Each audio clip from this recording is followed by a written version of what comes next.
It's that time again. It's Thursday. It's 1 o'clock and time for Zara.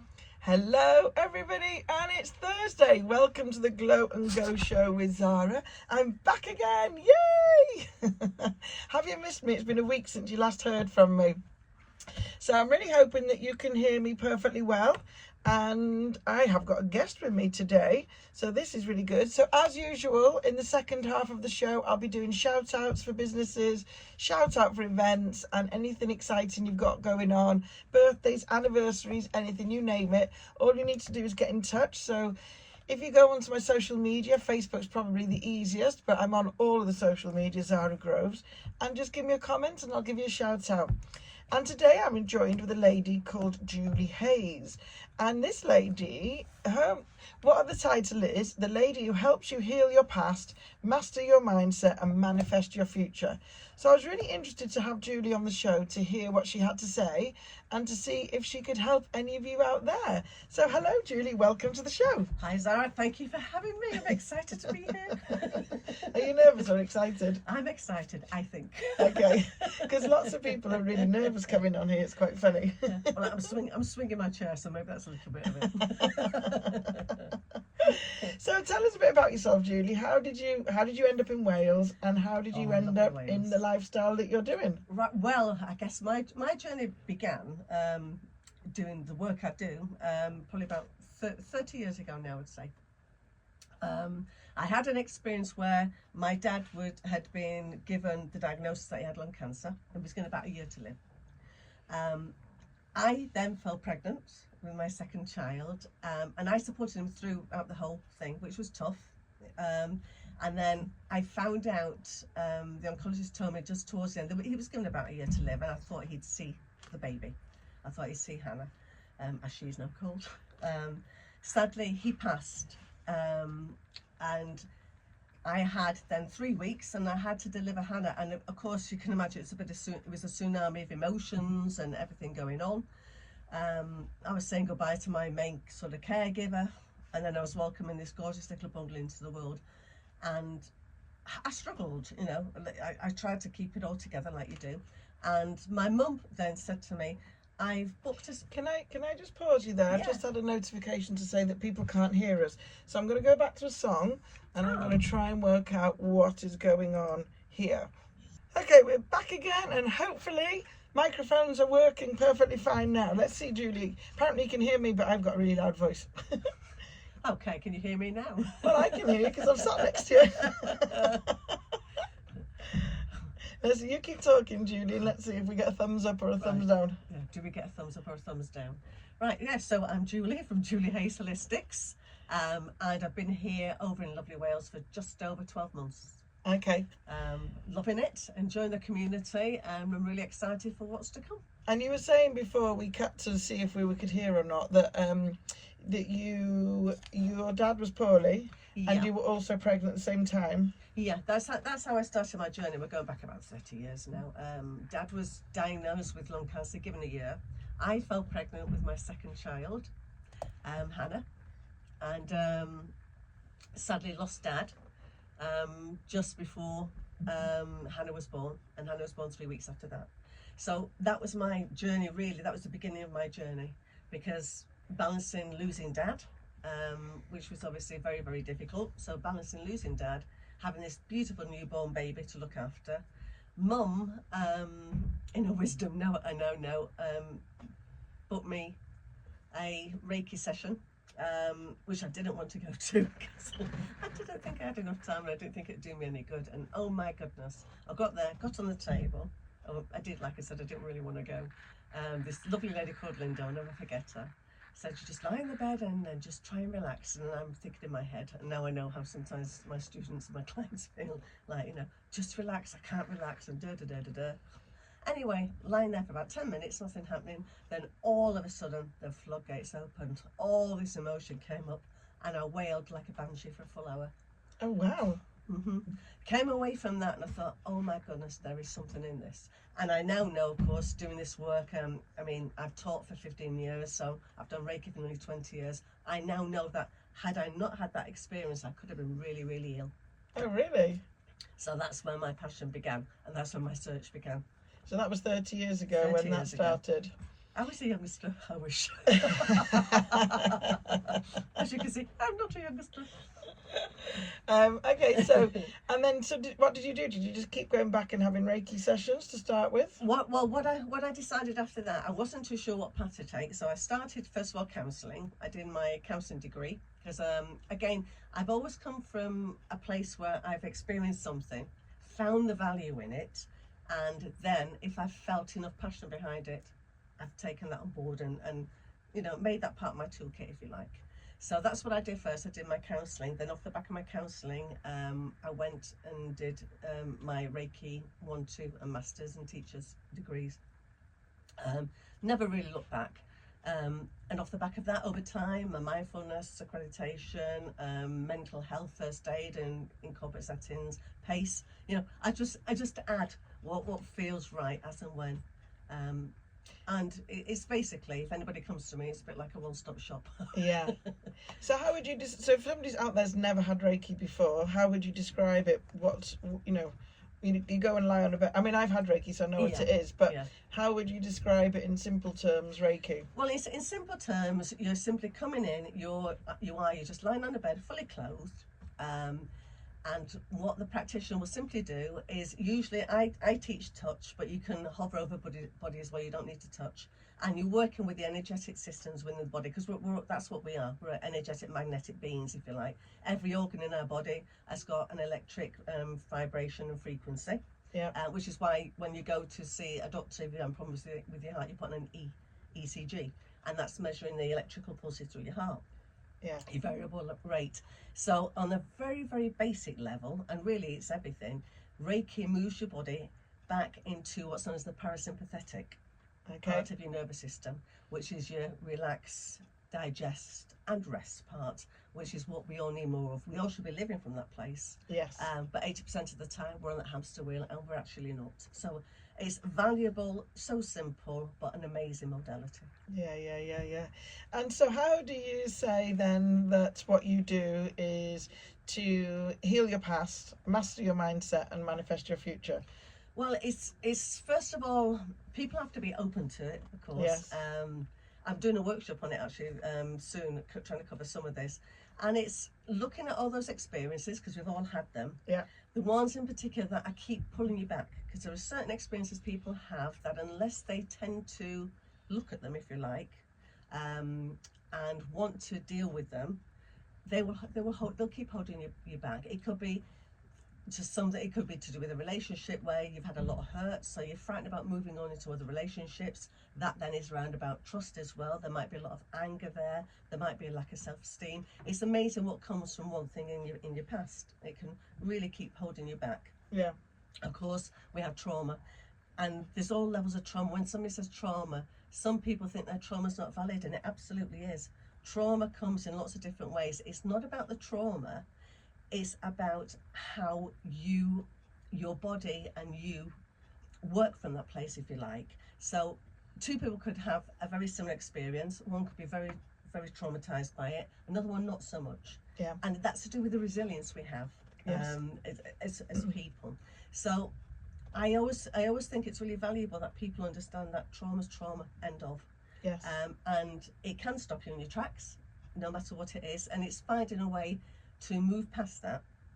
So look at it, deal with it. If you want to, then put it where it belongs, because you are in the now, and that's where a lot of people struggle. It's being in the now, because we have a life and we have circumstances, the media and everything, which either keeps taking us back to the past, or it keeps pulling us to the future.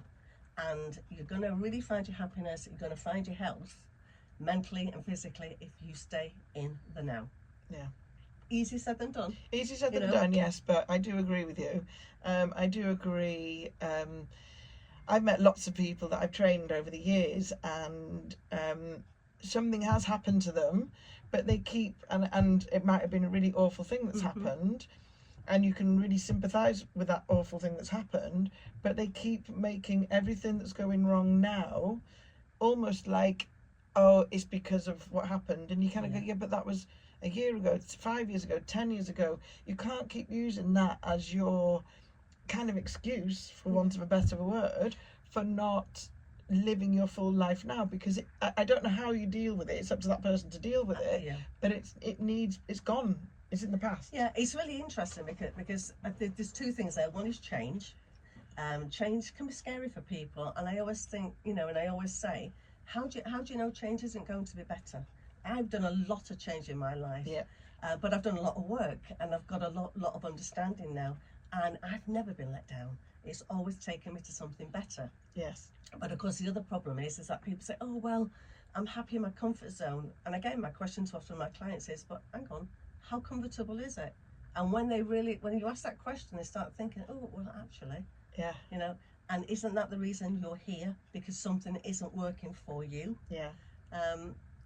And they're questions that can open up Pandora's box. Yeah, and it does, and I'm not trying to belittle anybody's problems in the past, but it is, you do have to deal with it at some point. If it keeps becoming almost like an obstacle for causing you unhappiness, it needs to be dealt with and almost like boxed away, doesn't it? Or and how you do that, then that's different for every person, isn't it? Absolutely. Everybody is wonderfully unique and fabulous in their own way, and I think that's where my passion lies, is because you do see some people who have got great talent, and they're sort of keeping themselves small, or they're doubting themselves, and it's all often connected to the past. Yeah. How someone's made them feel. Yeah.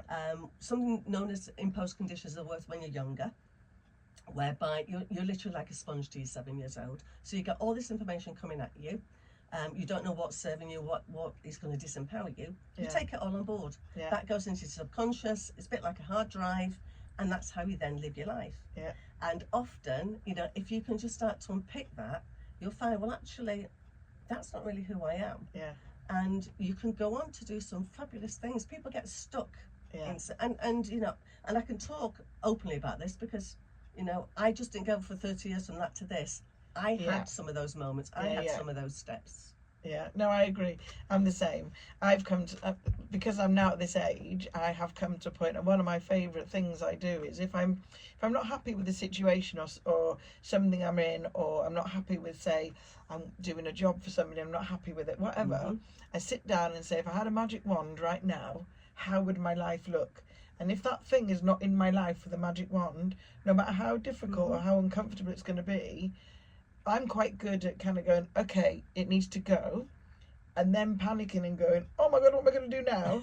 But then finding a way. Yeah. And because I've done it so many times, it's a lot easier for me to do now, because I know it'll always work out, and like you say, it'll always work out for the better. Well, you know what that's about as well. That's energy, because we're all energetic beings. Everything is energy. It's no longer woo woo. Thank goodness. I can talk about these things openly.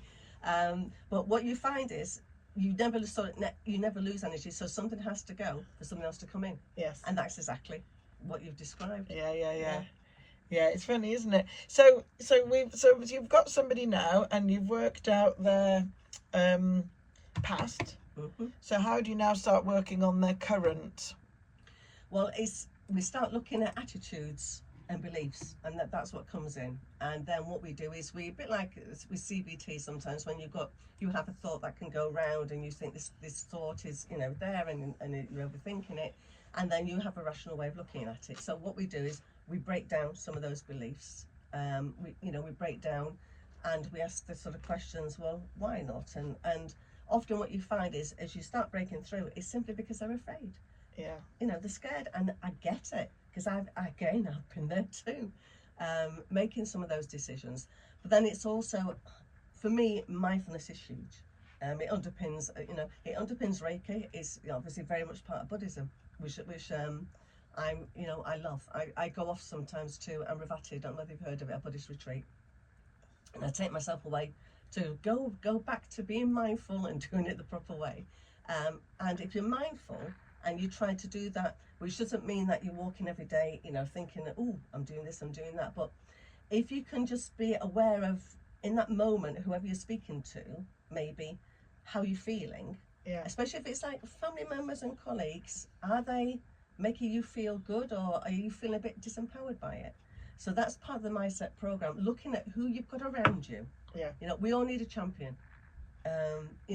but we don't need a lot of naysayers and doubters, particularly in our lives. So it's looking at who you can trust to help you move on, ways that you can do it yourself. So learning mindfulness, which I'm really, really passionate about. That's one of my other passions. Meditation is huge. Everybody says, oh God, I can't meditate. And when I first started, my mind was like the M1. I thought my head was going to fall off. You just got to persist, and all of a sudden you find those little moments, and that's it. And mindfulness can be anything from being out by, we live in a lovely place here, walking by the sea, listening to the wind, the birds, feeling the sand on your feet. It doesn't have to be really, really hard stuff. You can start with some of the simple stuff. Making a cup of tea in the morning, as daft as it sounds, you can break it down to, getting the kettle, filling it with water. You get your cup, you look at your cup, it sounds daft, but because you're retraining your mind to a different way of being. And that just helps you get more mindful as time goes on. So it's looking at those beliefs and those patterns, and breaking some of those beliefs and patterns, because they're often holding you back, and often it's not the situation, it's the emotion that's been attached to them. Looking and practicing how you can be mindful. Different groups and communities that you can come around that make you feel more like sunshine. Yeah. It's all very much part of it. But it's a gradual process. It doesn't happen overnight. All of these things don't happen overnight. Anything working on yourself takes time. Yeah. It takes persistence. It's almost like getting fit, isn't it? Like kind of going from a couch potato and saying I'm going to run a marathon. Yeah. It doesn't happen overnight. It's gradual, and half the time you don't even notice you're getting fitter. It's only when you do something you think, oh my gosh, I did it. Yeah. Well, this is the same. It's building muscle, but it's mind muscle, if you like. It's building muscle, very similar to like the work that you do. Yeah. I'm building sort of muscle and memory, and patterns in a different way. Okay, and on that note, we'll put the song on, and then we'll come back to see how we're going to manifest our perfect life. Let's put this on. And we're back again. I have got Julie with me. And we are talking about Julie Hayes, and we are talking about healing your past, mastering your mindset. So we've talked about those two, and now we're going to talk about how you can manifest your future to be the life that you want to live. Mm-hmm. That's it in simple terms, isn't it? Okay, over to you, Julie. Yes, Julie, how are you going to do it? Well, there's several ways. One of the very simple ways to often start out with, lots of people are doing it now, is vision boards. Ah, yes. Right? So simple. But the reason why a vision board works is because you're taking what you're thinking out of your head to your heart. You connect it to the emotion. So I would always suggest to somebody that whatever you put on your vision board, sort of start small, is something where you've got a real connection, you've got a real feel for it. Because it's about emotion, and emotions, energy, emotion. And it's all about energy at the end of the day. This is the language, that the universe, source, high intelligence, whatever you want to use, whatever word you want to use, listens to and understands, if you like. So the first thing to do is definitely that, something that's got some emotion to it. Yeah. It also gives you clarity. Yes. Okay, and it gives you extra focus. Yes. Okay. One of the reasons a lot of people say, well, I've tried this and it didn't work, etc., is one of the questions you have to ask is, well, when you were at school, did anybody ever teach you sort of how to focus? And they go, mm-hmm. And that's because nobody ever taught us at school how to focus, how to study.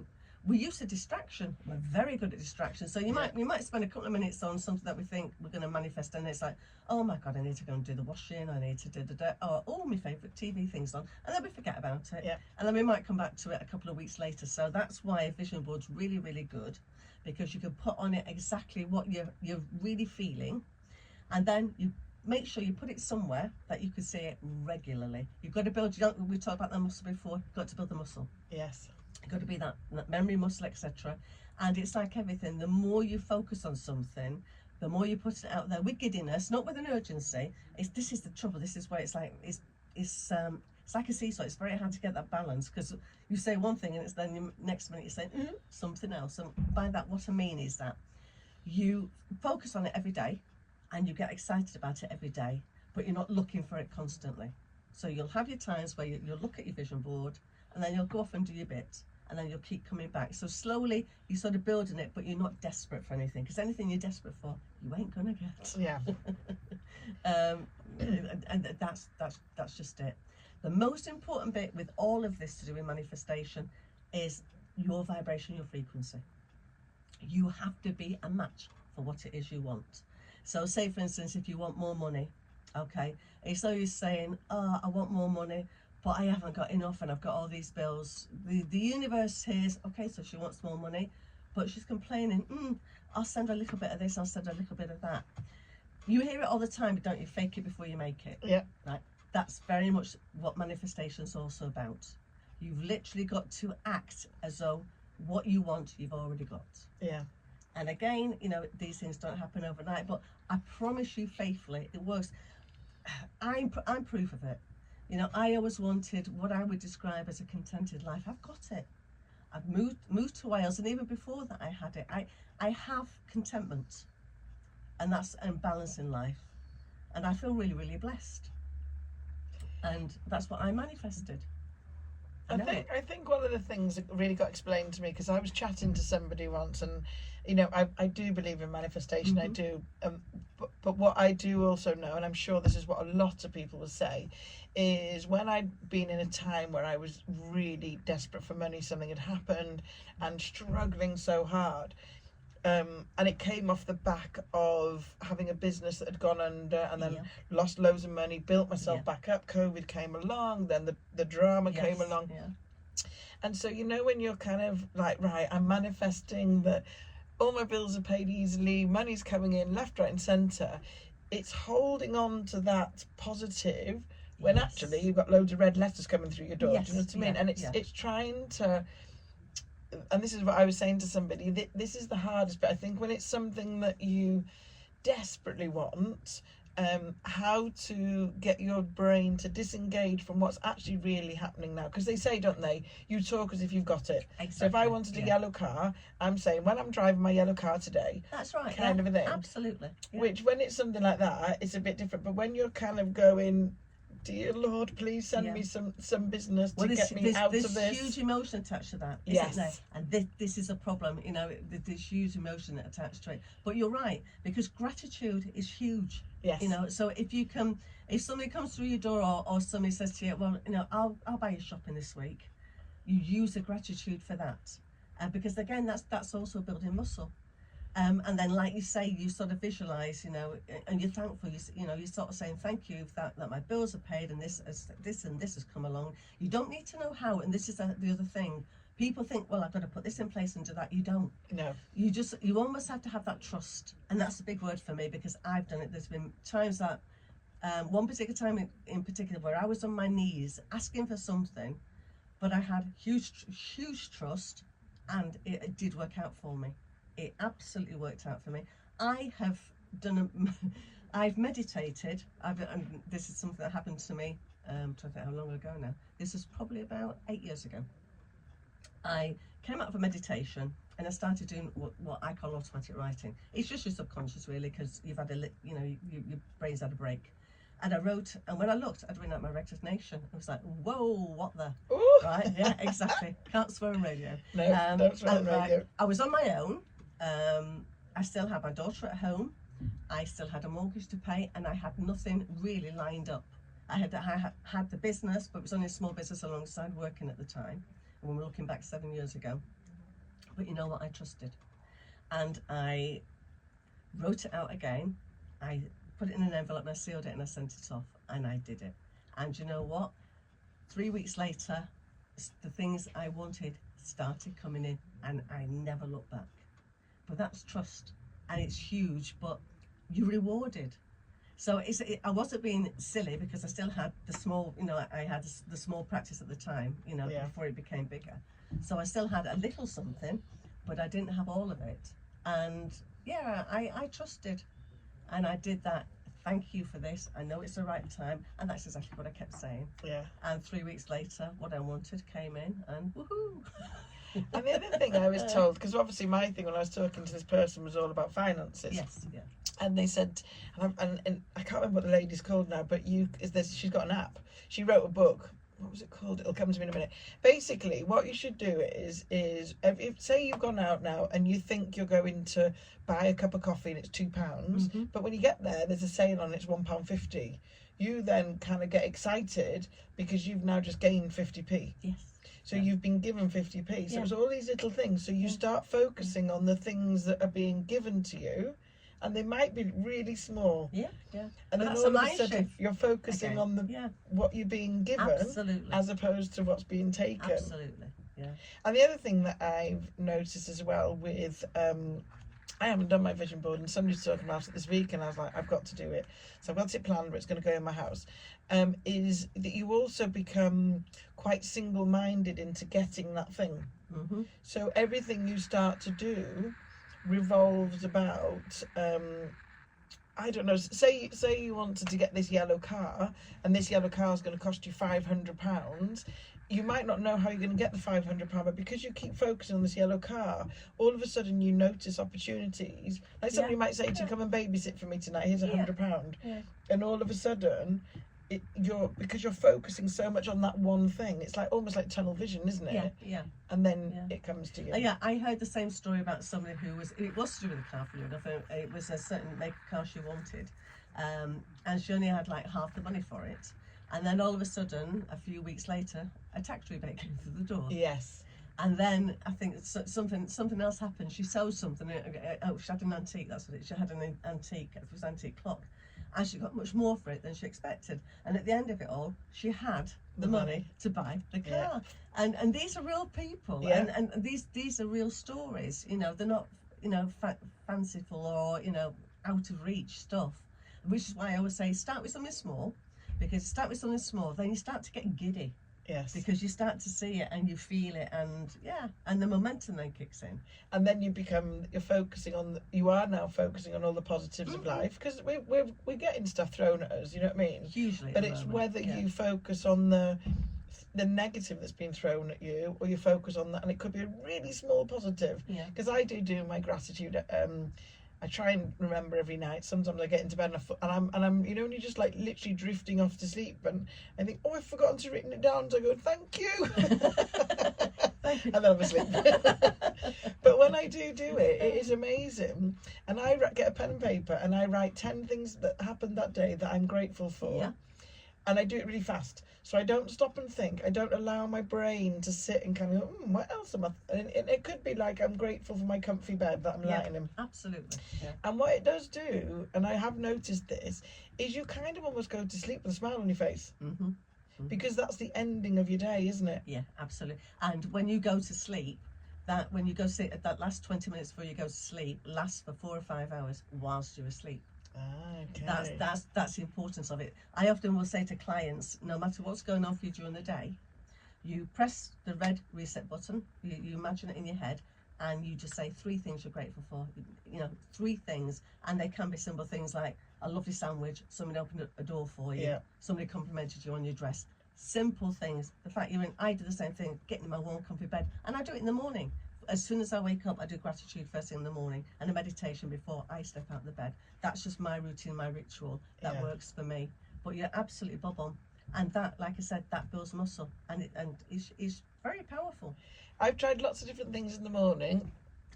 Anything to do with meditation in the morning just sends me straight back to sleep.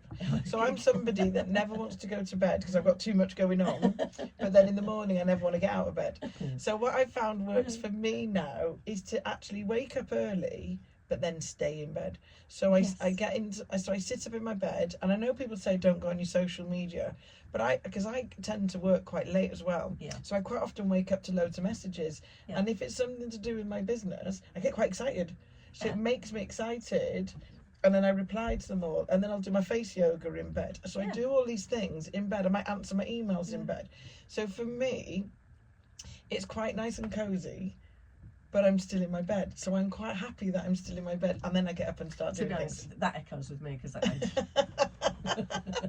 don't know if it's an age thing, but I tend to do the same thing. I wake up, and like I said, I do my gratitude, do meditation, then obviously a lady of a certain age, I go to the loo. Then I get back in bed and I do the same thing. And do you know what I often do, and I often have done? I often do a lot of my studying in bed. Yes. Because for some reason, I think it's my most chilled out place. Yes. So yeah, and so that echoes with me. I do the I'll do same. picture posting on my social absolutely, media. And there's Yeah. things, you know, like when things you're taught in business, if you want to get your social media bigger, you need to do these daily. So I've started doing them all in bed now. And as much as people say you should do all these things and get up and get grounding straight away, and actually forcing myself out of bed the minute I wake up doesn't make me a happy person. Staying in bed awake for a while makes me happy, because I almost feel a bit like I can stay in bed if I want. Yeah, it's all it's good. a cheat, Yeah, it is. It's a bit of a cheat. Yeah. Yeah. You feel as though you're doing a bit of two rebels here, obviously, together. So, if anybody's listening here, and they obviously, because this is your business, you've got lots of talks coming up, haven't you? Yes, I have. I'm quite busy at the moment, which is really lovely. I'm at the I'm at the Thrive and. It's Thrive and Wild, I think, but that's my first one, isn't it? That's this weekend. Oh, is it this weekend? Goodness. Yeah, this weekend. Woohoo! I'm teaching in the Empowerment Tent. I'm doing a talk called If Not Now, Then When, where I'll be covering actually some of the stuff we've discussed today. So I'm really looking forward to that. Then on the 28th of June, I think that's a Sunday, I'm at the Cymru Centre in Llandudno for the big MBS fair there, where they raise money for Happy Faces charity. That's so the Moonlight fabulous. event. That's it. Yeah. That's fabulous. Sammy's event, and that's fabulous. It's worth everybody coming along to that. Not a lot on the door. Loads of workshops. Yeah, it's lots a fabulous event. Lots of free things there. And then I've got Womanly Fest on the 4th and 5th of July. 4th and 5th. Thank you. Thank you for the prompt. Well, I only know because I'm there myself. Because you're there you're line dancing, aren't you? Yeah, I'm teaching line dancing there. Teaching line dancing. So yeah, and I'm doing a talk there on the Saturday about 2:30. So lots of lovely things with community coming up. Yeah, lots of brilliant events. Those 3 events are fabulous. I've done Thrive and Wild when the first year they did it. Yeah. Really good, isn't it? That's a weekend, isn't it? The Womanly Fest is a weekend. That's a full weekend. And then the Moonlight Magic is the Sunday. just one day. Yeah. And so if anybody wants to get in touch with you, how do they find you? Right, well, you can find me loitering on Facebook, Julie Hayes Holistic Wellness. On Instagram, I'm JH Holistic Wellness. What else am I on? Here we go. I'm so... LinkedIn? No, well, I am on LinkedIn, but I never use it. No, I'm sorry. I'm on LinkedIn. I forget about it. I forget about it. And I've got a website as well you can contact me on, which is www.juliehayesholisticwellness.co.uk. So Julie Hayes Holistic Wellness. If you search that, you're going to find you. Absolutely, you'll find me loitering there somewhere. For sure. Well, Julie, it's been lovely having you on the show today. I've really enjoyed it. I apologise for any microphone mishaps at the beginning, so hopefully we've sorted that out, because I twiddled another button, so hopefully that worked it. No. We'll soon find out. We'll soon find out. But anyway, it is recorded. It will go on YouTube, so people can catch up back. Fabulous. Thanks for having me on. You're welcome. Have a lovely, lovely day, and let's put a bit of music on, and I'll be back soon, everybody, to talk with you all.